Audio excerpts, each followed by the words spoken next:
Bismillahir Rahmanir Rahim. In the name of Allah, the most gracious, the ever merciful. Alhamdulillahi Rabbil Alameen. All praise is due to Allah, the Lord, creator and sustainer of all things.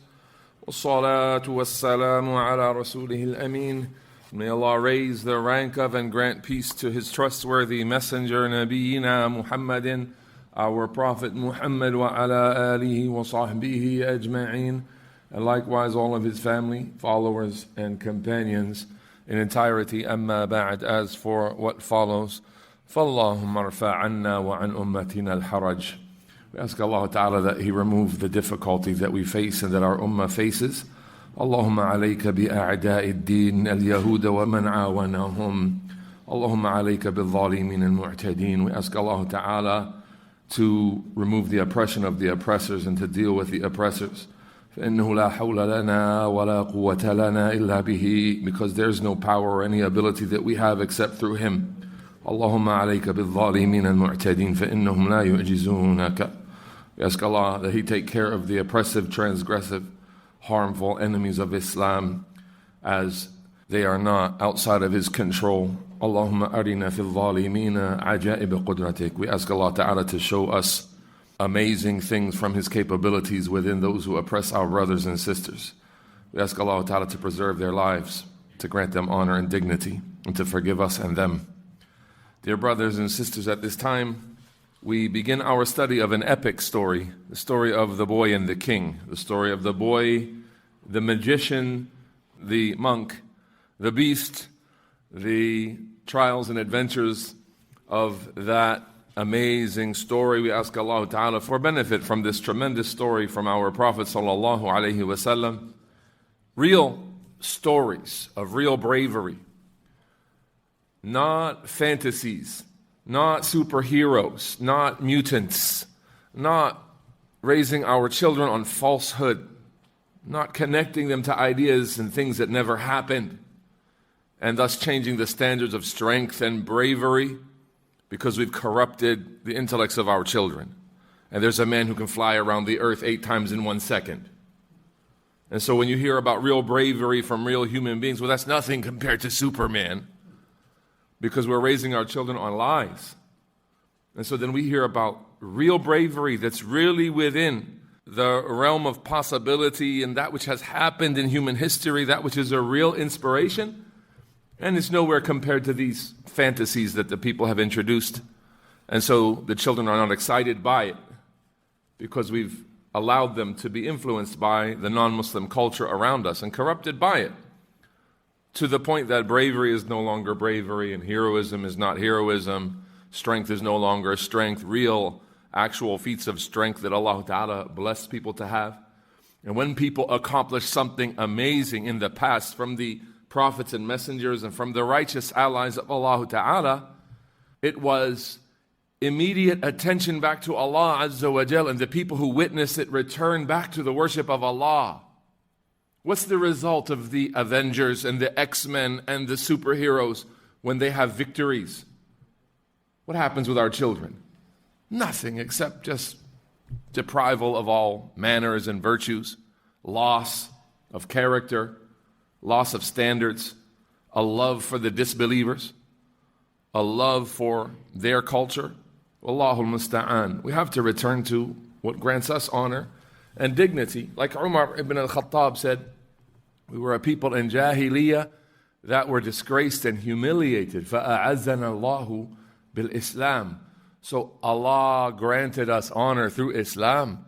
مَهْمَا طَلَبْنَا الْعِزَّةِ min ghayr al-Islam adallana Allah.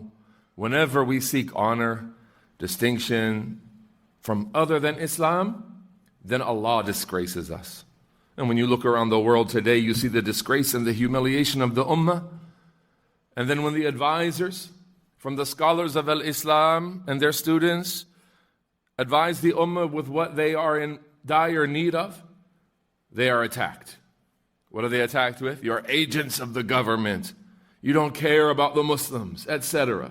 Who cares about the Muslims? The armchair Khariji who sits back and says jihad is open, everyone needs to go now. Jihad is available, go travel now for jihad. They wish to send you off into destruction without any accountability, without any identities. MashaAllah, a board of scholars comes together and gives the green light for jihad. Name a single one of them. Name a single scholar in this council of scholars that have come together to issue such serious rulings in Islam. And tell me, by Allah, did you ever take a ruling from any of them in your life? Have you ever heard of them? Did you ever say, this issue is confusing about wudu or salat? Let me go see what Sheikh Fulan says, and one of those people are the ones that you've been referring to? Abadan. Subhanallah. Popped up with a council, with a fatwa, with an institute of the Association of Scholars, just popping up here and there everywhere, popping up as children of opportunity. May Allah Ta'ala guide us and keep us together with our scholars, thinking well of them, thinking the best of them, and benefiting from their wise leadership and their knowledge of the book and the Sunnah and how it's to be applied in our time.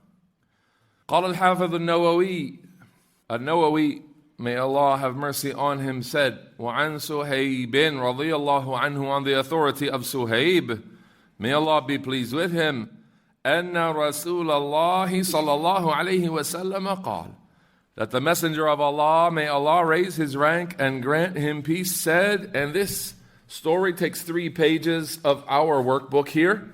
It will take the entire length of this time that we have until Isha prayer, and then we will study the meanings of the hadith from the words of Sheikh Muhammad bin Salih al-Uthaymeen in the coming gatherings. But we won't have time to really get into any points of explanation. So today is just the story. Today is just the reading of the story, and what an amazing story it is. And as a story in and of itself, it's full of benefits before we even get to any explanation. كَانَ مَلِيكٌ فِي مَنْ كَانَ قَبْلَكُمْ. There was a king from amongst those who came before you. There was a king. وَكَانَ لَهُ سَاحِرٌ. And he had a sorcerer. He had a magician, meaning as an advisor, as someone that he would refer to from the evil of the rulers who were irreligious and hated Allah Rabbul Alameen in his religion. They always took as their counsel, what? The most evil of the people, magicians and their likes. فَلَمَّا كَبِرَ قَالَ لِلْمَلِكِ. So when he became old, that sorcerer, he said to the king, إِنِّي قَدْ كَبِرْتُ, I have grown old. فَأَبْعَثْ إِلَيَّ غُلَامًا أُعَلِّمْهُ السِّحْرَ. So send me a young man whom I could teach magic. فَبَعَثَ إِلَيْهِ غُلَامًا يُعَلِّمُهُ. So he sent him a young man to teach. وَكَانَ فِي طَرِيقِهِ إِذَا سَلَكَ رَاهِبٌ. And there was, whenever he would head out to the sorcerer, there was a monk, a rahib. فَقَعَدَ إِلَيْهِ وَسَمِعَ كَلَامَهُ فَأَعْجَبَهُ. He sat with him, he listened to him, and he became impressed with him, meaning on his way to where he was sent by the king. He was designated by the king to be a student of who? The magician, the sorcerer. But Allah Ta'ala wants good for this young man. So he causes this young man to be impressed by a religious man here. The meaning of the rahib here is a person of knowledge, a person of religiosity from the people of Tawheed of the past. وَكَانَ إِذَا أَتَى السَّاحِرَ مَرَّ بِالرَّاهِبِ وَقَاعَدَ إِلَيْهِ. And so whenever he would head out to the sorcerer, he would stop by the monk and sit with him. فَإِذَا أَتَى السَّاحِرَ ضَرَبَهُ فَشَكَى ذَلِكَ إِلَى الرَّاهِبِ. Yet when he would reach the sorcerer, he would beat him. The sorcerer would beat the boy. Why? Salamat. Because he was late, ahsant. Because he wasn't supposed to stop at the monk's place. He was supposed to go straight to the sorcerer. Okay, so he's being late. And so this makes the magician angry. The sorcerer is angry. So he beats him when he arrives. So he complained about that to the monk. فَقَالَ إِذَا خَشِيتَ السَّاحِرَ فَقُلْ حَبَسَنِي أَهْلِي. So he said, whenever you're afraid of the sorcerer, meaning him beating you for being late after being with me, say, my family kept me, meaning I'm late because my family needed me. وَإِذَا خَشِيتَ أَهْلَكَ فَقُلْ حَبَسَنِي السَّاحِرُ. And if you're afraid of your family, meaning your family might punish you as well for being late, then tell them that the magician kept you or the sorcerer kept you. فَبَيْنَمَا هُوَ عَلَى ذَلِكَ. So he applied this method until إِذْ أَتَى عَلَى دَابَةٍ عَظِيمَةٍ قَدْ حَبَسَتِ النَّاسَ. Until one day he came upon a giant beast, some kind of creature, some kind of big animal, which prevented the people from passing. It was occupying the people and preventing them from passing in their way. فَقَالَ الْيَوْمَ أَعْلَمُ السَّاحِرُ أَفْضَلُ أَمِ الرَّاهِبُ أَفْضَلُ. Today, he said, I will come to know if the sorcerer is better or the monk. فَأَخَذَ حَجَرًا فَقَالَ. So he took hold of a rock and he said, اللهم إن كان أمر الراهب أحب إليك من أمر الساحر فاقتل هذه الدابة حتى يمضي الناس. O Allah, if the affair of the monk is more beloved to you than that of the sorcerer, then kill this beast so the people can pass. Notice, who would be teaching him to say Allahumma and direct your request to Allah? It would be the rahib, the monk.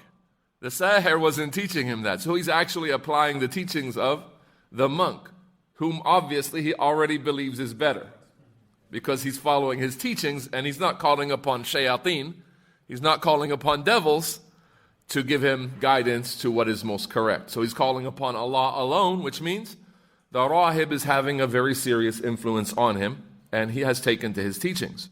So he makes this dua. فَرَمَاهَا فَقَتَلَهَا وَمَضَى النَّاسُ. So then he threw the rock and he killed the beast with the rock. The rock killed the beast and the people then could pass. فَأَتَى الرَّاهِبَ فَأَخْبَرَهُ. So then he went to the monk and told him about it. فَقَالَ لَهُ الرَّاهِبُ أَيْ بُنَيْ. So the monk said to him, O my little son, أَنْتَ الْيَوْمَ أَفْضَلُ مِنِّي. On this day you are better than me. قَدْ بَلَغَ مِنْ أَمْرِكَ مَا أَرَى. You have reached the level that I have witnessed. وَإِنَّكَ سَتُبْتَلَى.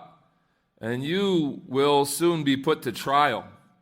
فَإِنِ ابْتُلِيتَ فَلَا تَدُلَّ عَلَيَّ.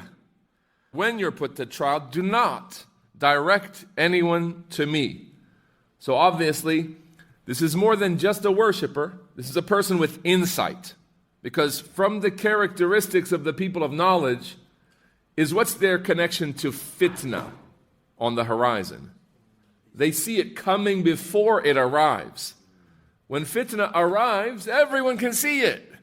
When it's ripped everyone apart and it's on its way out, everyone goes, yeah, that was fitna. But the scholars see it on the horizon, or even before it reaches the horizon, when it's on the way. They see all the precursors, all the indications that something is coming from the insight that Allah Ta'ala blesses them with. So he says, just based on this, he managed to do something which would draw attention to him. And he's got some signs that he's very special, that he could kill this big beast with a rock that all of the people were unable to handle or do anything about. This boy takes care of this social problem for the entire village or town. Subhanallah. So he knows that he's going to face trials, because the king is what? The king is a supporter of the truth? Supporter of the righteous allies of Allah? No, this king is wicked.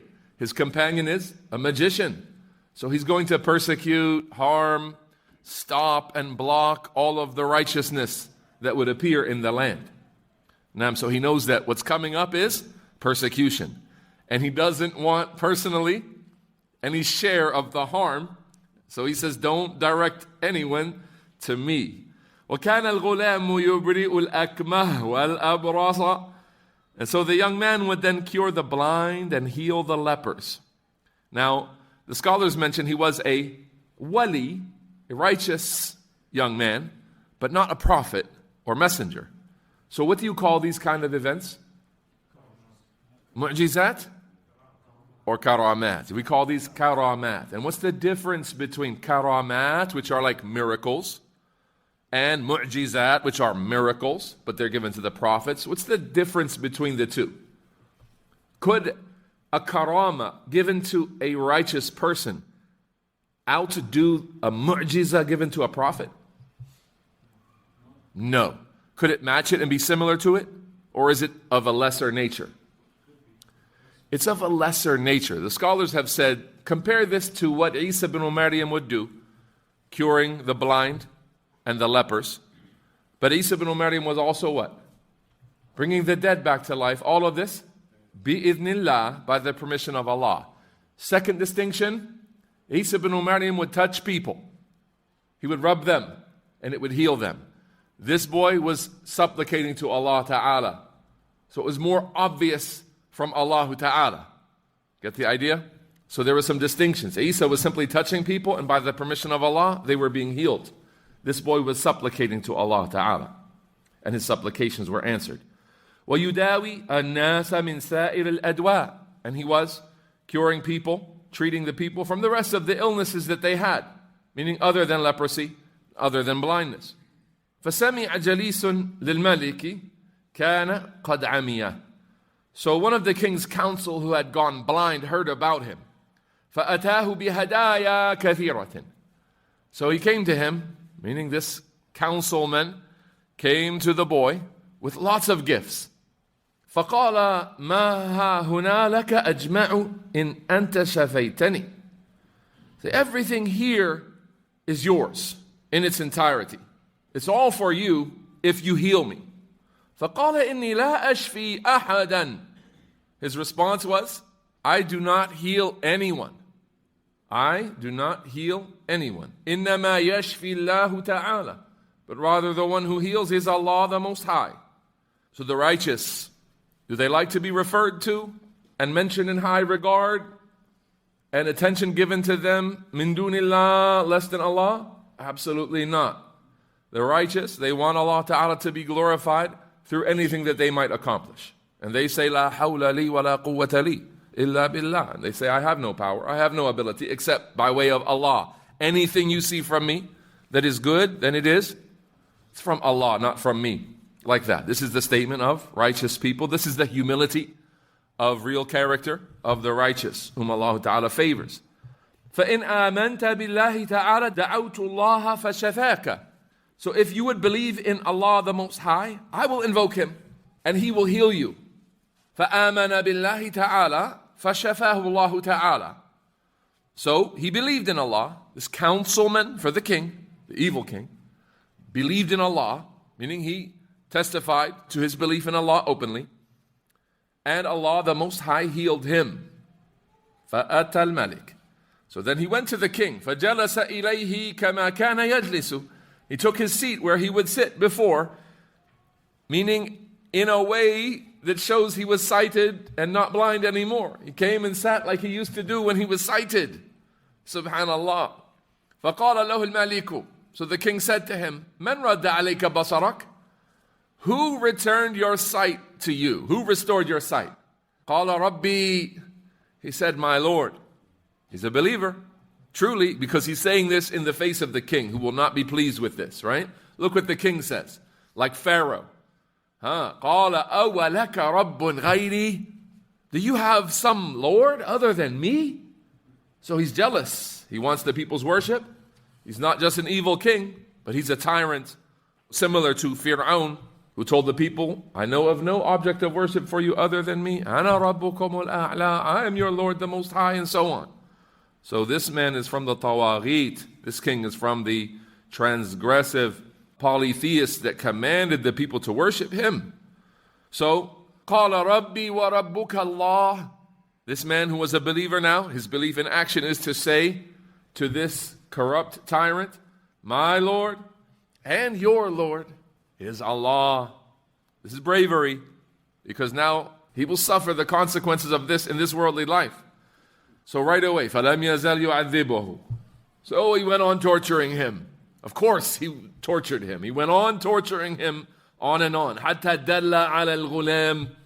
Until he got him to direct him to the boy. The boy is where this man got his belief from. فَجِيءَ بِالْغُلَامِ. And so the boy was brought. فَقَالَ لَهُ الْمَلِكُ أَيْ بُنَيَّ.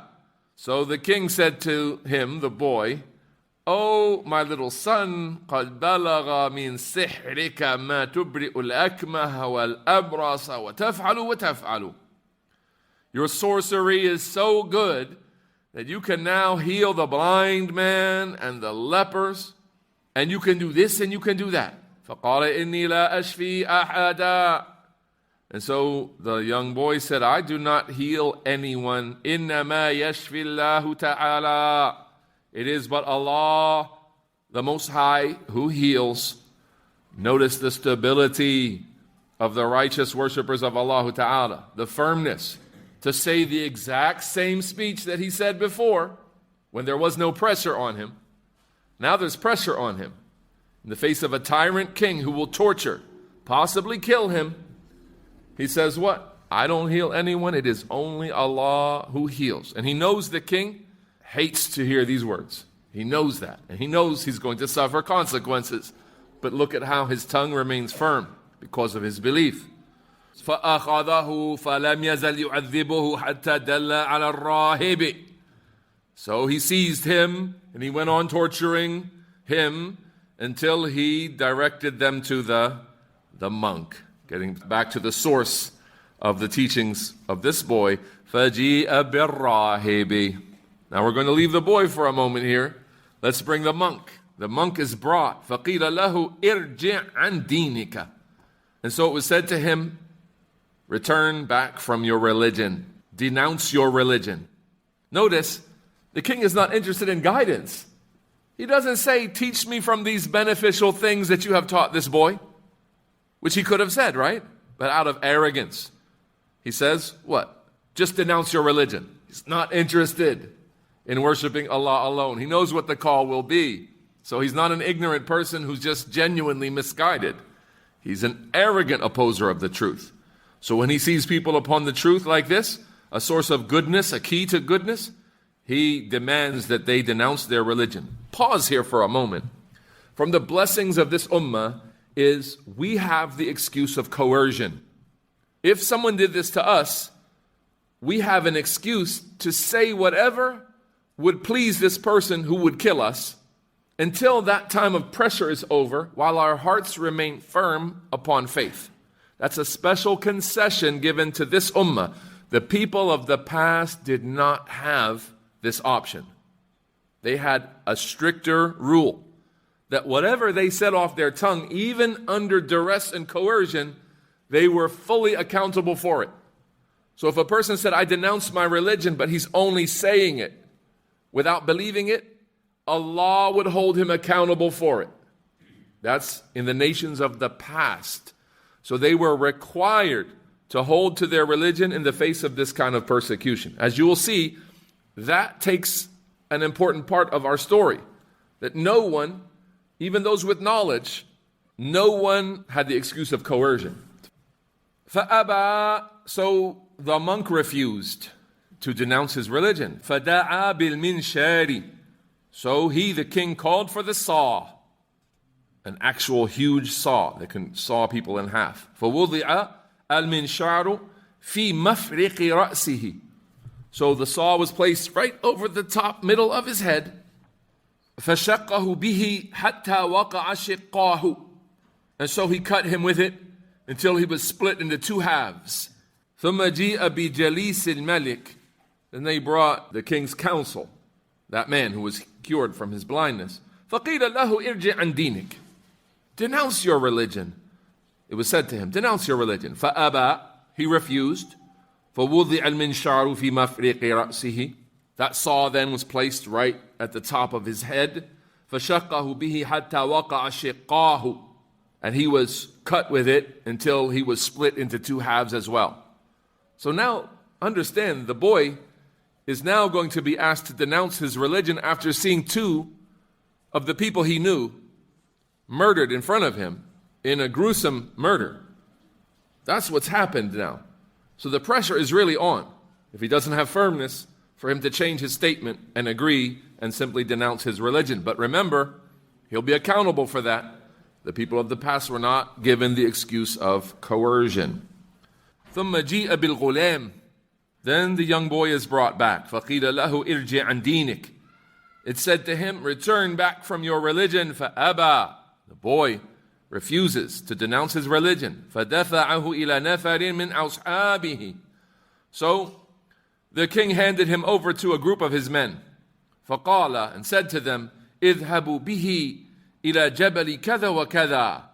Take him to Mount such and such, a mountain. فَاصْعَدُوا بِهِ الْجَبَلِ. Take him all the way to the top of the mountain. فَإِذَا بَلَغْتُمْ ذِرْوَتَهُ. Then when you reach the peak of that mountain, فَإِنْ رَجَعَ عَنْ دِينِهِ وَإِلَّا فَاطْرَحُوهُ. If he returns back from his religion, if he denounces his religion, fine. Otherwise, throw him off. فَذَهَبُوا بِهِ فَصَاعِدُوا بِهِ الْجَبَلَ. So they went with him. They took him. They went all the way up on top of the mountain. فَقَالَ اللَّهُمَّ اكْفِنِيهِمْ بِمَا شِئْتَ. So he said, oh Allah, suffice me.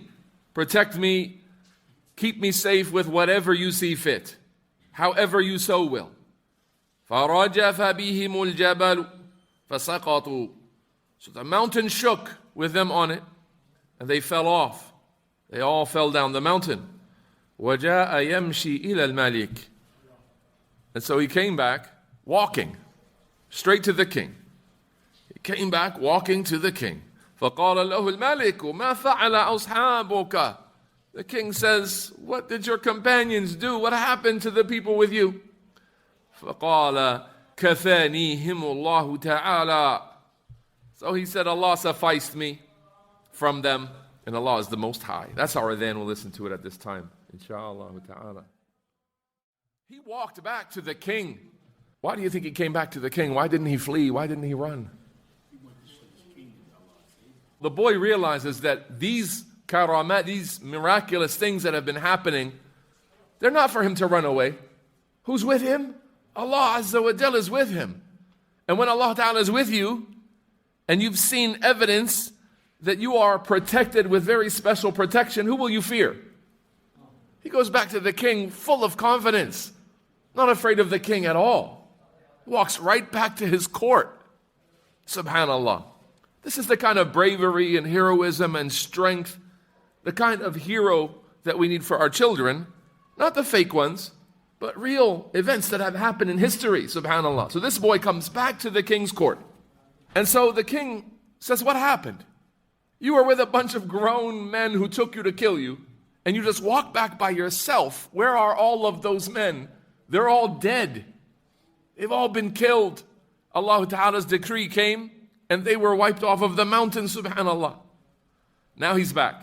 What does the king do? فَدَفَعَهُ إِلَى نَفَرٍ مِنْ أَصْحَابِهِ. So he hands him over to another group of his men. فَقَالَ اذْهَبُوا بِهِ فَاحْمِلُوهُ فِي قُرْقُورٍ وَتَوَسَّطُوا بِهِ الْبَحْرَ. Take him out on a ship. Go out in the middle of the sea. فَإِنْ رَجَعَ عَنْ دِينِهِ وَإِلَّا فَاقْذِفُوهُ. Then if he denounces his religion, okay. Otherwise, throw him out. Throw him into the sea.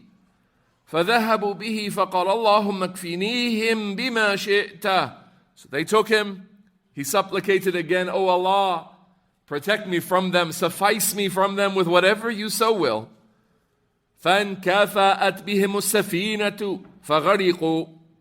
So the ship capsized and they all drowned. Now, وَجَاءَ يَمْشِي إِلَى الْمَلِكِ. He comes back walking to the king. He came from the middle of the sea.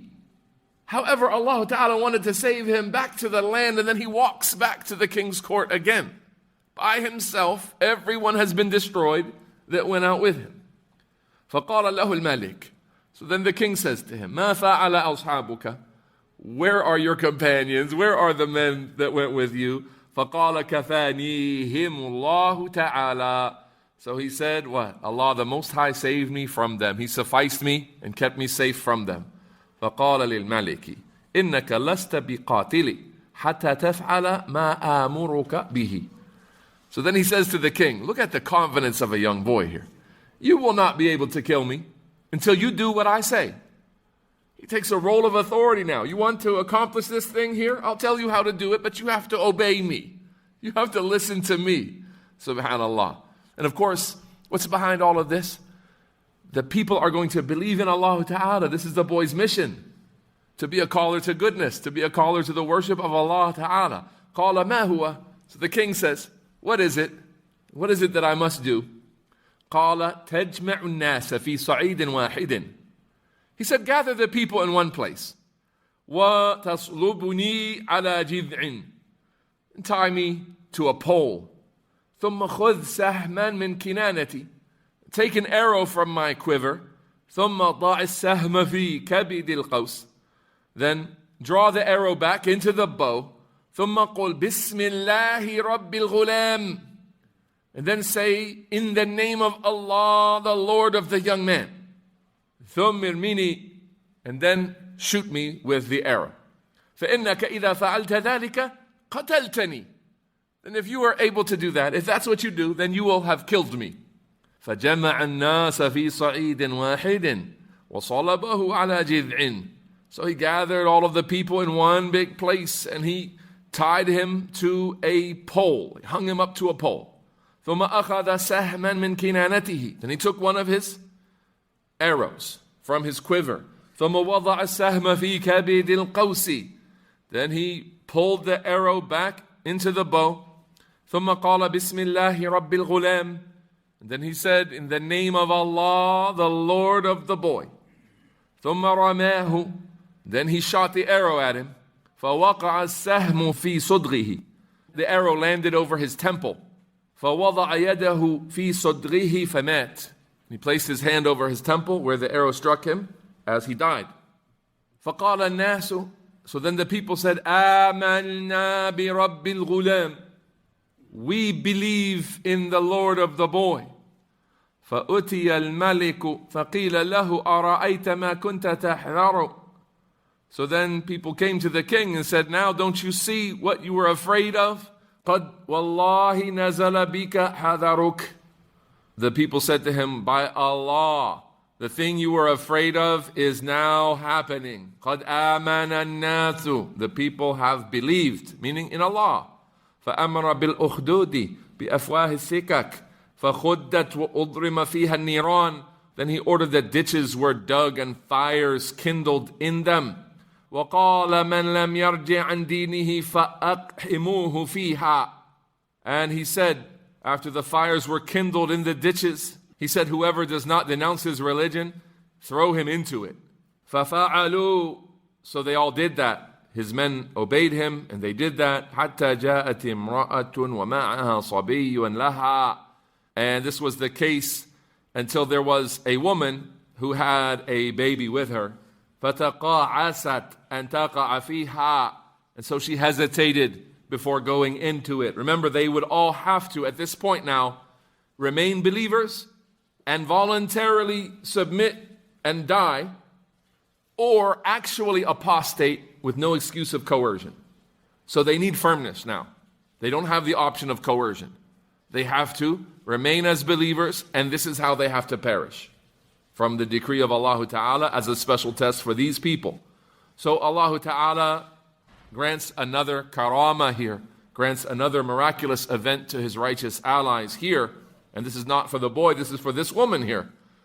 And this is one of the rare exceptions to the rule that babies, infants do not speak.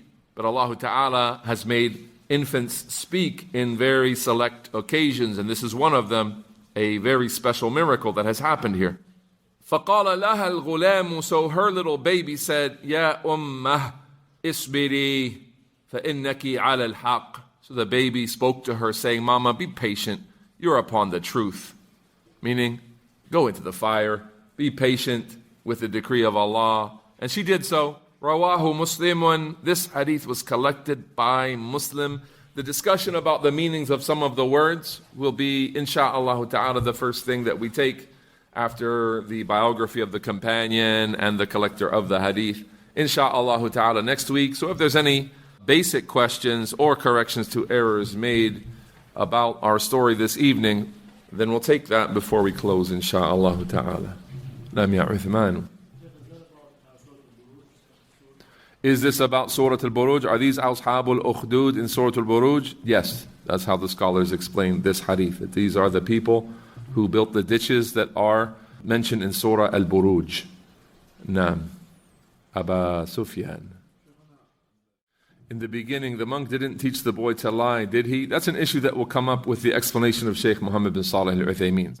It seems that that was the case, and lying is impermissible, but at a time of persecution, it is, in our usul, we have what? Ad-darura tubihu al-mahdhura.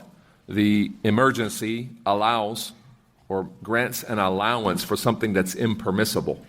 So in the face of being punished unjustly, physically, then a person can avoid that by doing something impermissible with conditions.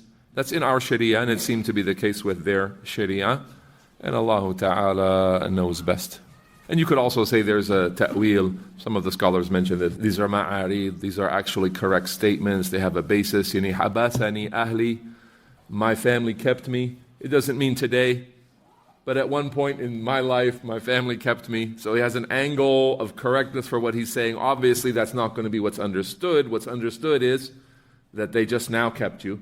But it would be technically correct, but with a certain ta'wil, with a certain explanation. The same thing with habasani as-sahir, when he returns to his family, the magician kept me, meaning he has kept me once in my life or some other time, not necessarily today. And Allah Ta'ala knows best. I worry about that in the West, because once you say that, then Muslims who had spent their lives avoiding lying, now they say, oh, we can lie to get out of oppression. Then they start lying at each and every occasion. They start lying on paperwork, lying here and lying there, and lying on everything to avoid the slightest amount of oppression. Then they become full-blown liars using, this kind of thing as an evidence. So that is not the hoped conclusion that people would make, hearing that perhaps amongst the people of the past was an event where a person was facing physical transgression and he lied to get out of it, if that's the correct understanding. But rather, alaykum bis-sidq, be honest. فَإِنَّ الصِّدْقَ يَهْدِي إِلَى الْبِرِّ, because honesty leads to piety. وَإِنَّ الْبِرَّ يَهْدِي إِلَى الْجَنَّةِ, and piety leads to paradise. وَمَا يَزَالُ الرَّجُلُ يَصْدُقُ وَيَتَحَرَّ الصِّدْقَ حَتَّى يُكْتَبَ عِنْدَ اللَّهِ صِدِّيقًا.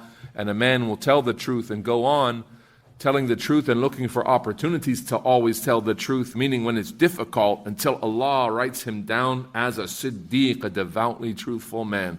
وَإِيَّاكُمْ وَالْكَذِبَ, and be warned about lying. فَإِنَّ الْكَذِبَ يَهْدِي إِلَى الْفُجُورِ, because lying leads to wickedness. وَإِنَّ الْفُجُورَ يَهْدِي إِلَى النَّارِ, and wickedness leads to the fire. وَمَا يَزَالُ الرَّجُلُ يَكْذِبُ وَيَتَحَرَّ الْكَذِبَ حَتَّى يُكْتَبَ عِنْدَ اللَّهِ كَذَّابًا. And a man goes on lying and looking for opportunities to lie, looking for advantages in lying and so on, until Allah writes him down as a liar. So the affair of honesty and dishonesty is from the most essential characteristics of the believer, that he must be an honest man with honest speech. And if there is an exception ever, then it should be a very rare exception, and it should be clearly justified without doubt. Otherwise, alaykum bis-sidq, always remain honest. Now, last question. The monk said, yeah, don't tell them who I am. Don't give me up.